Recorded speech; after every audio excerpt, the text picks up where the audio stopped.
What's going on, everyone? Yu-Gi-Oh here, and we are back with another video. In this video, we are showing you a one-card combo with Neo Space Connector. Now, I will say off the top that this combo and end board will not be as elaborate as our two-card combo, but that makes sense because, of course, we're not dealing with as many extenders or as many cards in our hand, but I wanted to show you just how powerful this build can be off of one card. So let's get into it. Neo Space Connector. We're going to normal summon him. We're going to go connector effect, and we are then going to, of course, special out our Dolphin. Now, at this point, of course, you can activate Dolphin's effect, send a card in your hand to the graveyard to look at your opponent's hand, grab that valuable hand knowledge, or rip that card out of their hand and continue to play. But again, for the sake of this combo, we're just on the one card, so we're going to link these two off. And we're going to go into our Isold. And, of course, we're going to go Isold effect, and that's going to grab us Roland and add the Roland to hand. We're then going to go Isold effect, and we're going to send one equip as our cost, which is going to be our Arabesque in this case. And we're going to send that to our graveyard to special out our level 1 Fire Warrior monster, which is Renault. And we're going to go Renault effect, targeting the Arabesque in our grave, and that is going to be added to our hand. So far so good. We have Roland, we have Arabesque. We're going to then activate the Arabesque and equip it to Renault. We're then going to activate Arabesque, bouncing the Renault to our hand, but first special summoning out our Hare. The Renault will go to our hand. We're then going to activate Hare's effect because it's now equipped, and that's going to grab us our Fire Dance, okay? So in our hand right now, we have Fire Dance, we have Renault, and we have Roland. So far, so good.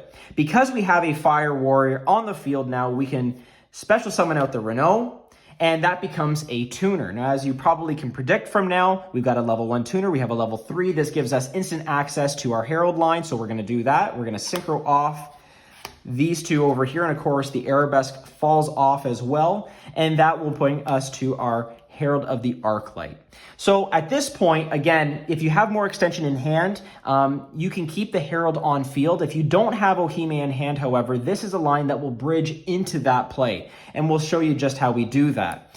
We've got the Fire Dance in hand still. We're going to go Fire Dance, bringing back non-targeting the Hare that we have, okay? And then we are going to link off these three materials here, okay? And of course, Fire Dance falls off as well.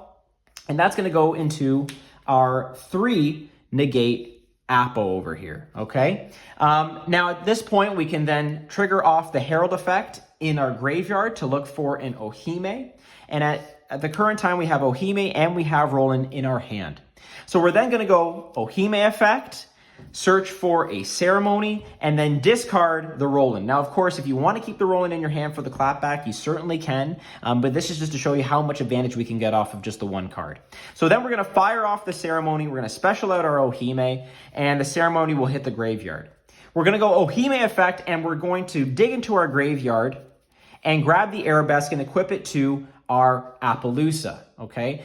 This makes our Appaloosa indestructible to card effects, which is really nice. Again, if we were to create this Apple off of an IP Masquerena, it would get the same type of effect. So we're trying to utilize Ohime's really powerful equip effect, right off the get-go to give ourselves some protection, okay? Then what we're going to do to add another layer of disruption here is go Ceremony effect. We're going to banish the Ceremony, and we're going to send to our graveyard Rondo. Okay, and this is what our end board basically looks like just off of one card. We have a 3 negate Apo, and we also have Ohime on field, quick effect, targeting the Rondo to then steal an opponent's monster. And you know what? Sometimes stealing an opponent's monster is just so impactful, right? It prevents them from link material. It prevents them from gaining synchro access or their XZ access, right? We can also potentially steal one of their XZ's monsters and go into a Zeus play eventually. So there's a lot of potential interaction points here, which is really good. But 4 possible disruptions off of one card is pretty darn good.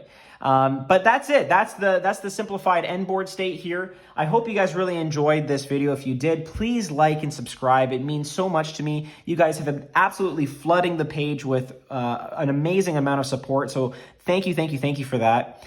If you see a different line that you think can be more optimal than the one I showed you, please let me know in the description below. Are you guys running the Mikankguu list? If you are, how's it been going for you?